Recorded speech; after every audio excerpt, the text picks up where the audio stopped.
Alright, bear down everybody, because what just happened in Springfield last night is either the beginning of the end for Illinois or a massive wake-up call that nobody in that statehouse seems to want to hear. The Chicago Bears were this close to having a real path forward, and then the Illinois House just walked out. No vote. No resolution. Just silence. And now the entire franchise's future is sitting on a razor's edge between Arlington Heights and Hammond, Indiana, and honestly, nobody knows which way it falls.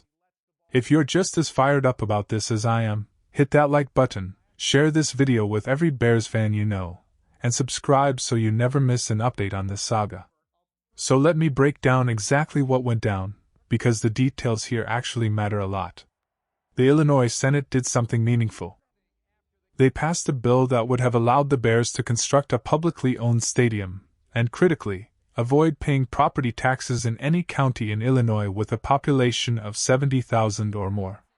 Now that language covers Cook County, and it also covers the Arlington Heights area, which was something people were confused about initially. There was an amendment added that brought the Arlington Park property directly into scope, and that is the land the Bears have actually owned for over 3 years now. 3 years. They bought that property with a vision. They have been working through traffic studies and planning logistics, and the dream has always been to eventually put a shovel in that ground. But here is where it all falls apart. After the Senate passed that bill, the Illinois House adjourned. They did not call a vote. They packed up and went home. And now the next scheduled opportunity for them to address something like this is November. November. We are talking potentially 5 or 6 months of just waiting around while the Bears are trying to build a stadium, finalize their timeline, and give their fanbase some kind of certainty heading into another football season. Now here is the question that every single Bears fan needs to be asking right now. Is this Illinois just running out of time, or is this a complete lack of urgency from people who simply do not understand the stakes? Because from the outside looking in, it genuinely feels like some of those legislators do not grasp what it means to potentially lose this franchise to Indiana. And that is not a small thing. That is not a negotiating chip. That is a real, breathing possibility. Let's talk about Indiana for a second, because Hammond has been very serious about this. This is not a bluff from their side.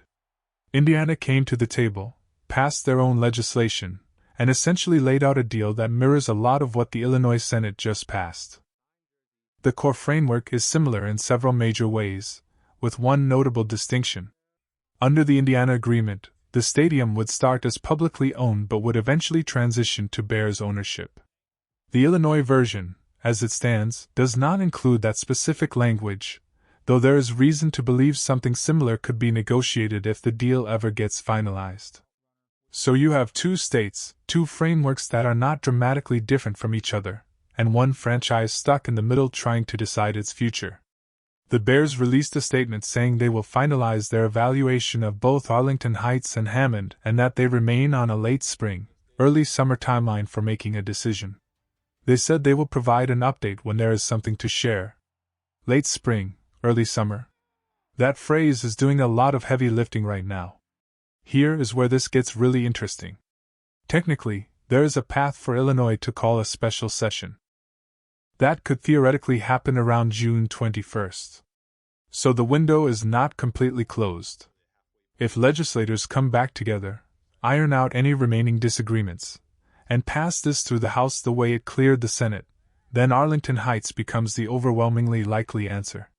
The Bears get their tax framework, they finish their planning studies, break ground next summer, and if you are working backward from a 3 to 3.5 year construction window, you are opening a brand new stadium in 2031. At this point, if someone guaranteed us 2031 today, most of us would take that deal without blinking. That is how exhausting this process has become. But, and this is a massive but, if that special session does not get called, if Illinois just lets this drift all the way to November, then the Bears have a decision to make. And that decision is going to tell us everything. Question of the day, and I genuinely want to hear your answer in the comments below. If Illinois does not call a special summer session and forces the Bears to wait until November, do you think the franchise pulls the trigger on Hammond, Or do they stay patient and keep the pressure on Illinois? Because here is the truth that nobody wants to say out loud. If the Bears are willing to sit on their hands until November without making a move toward Indiana, then Indiana was always a bluff.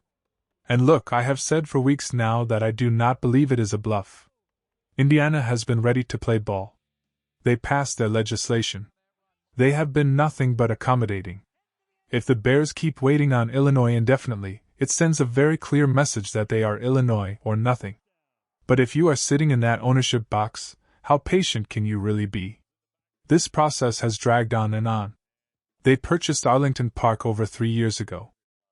3 years of planning, studying, negotiating, flirting briefly with other options, and still no shovel in the ground, no groundbreaking ceremony, no ribbon to cut. At some point, organizational pride has to kick in and say enough is enough. The pressure Illinois should feel right now is enormous. The Bears should not have to beg their home state to let them stay. That dynamic alone is something that should embarrass everyone involved in that statehouse. And look, I am not a state government expert. Local legislative politics is its own universe, and the people who cover it full-time deserve enormous credit because it is relentless, complicated work. There are budget bills, procedural votes, timing constraints, and political calculations happening at every level simultaneously. A 150-plus page bill does not move through a legislature on vibes alone. There are real obstacles and real competing interests at play. But from a pure football fan perspective, watching your team's future get caught in a bureaucratic traffic jam for years is genuinely maddening.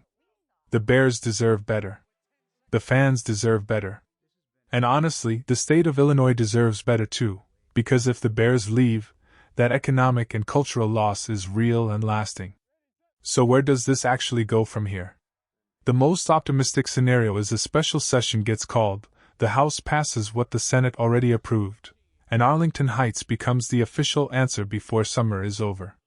The Bears hit their timeline, everyone celebrates, and we all move on with our lives. The darker scenario is that nothing happens until November. Indiana loses patience, or the Bears decide Illinois is never going to commit, and the franchise makes the most dramatic geographic move in recent NFL memory. Somewhere in the middle is the possibility that both sides keep negotiating quietly, something gets adjusted or tweaked to bring more House members on board, and this somehow resolves itself without the worst-case outcome.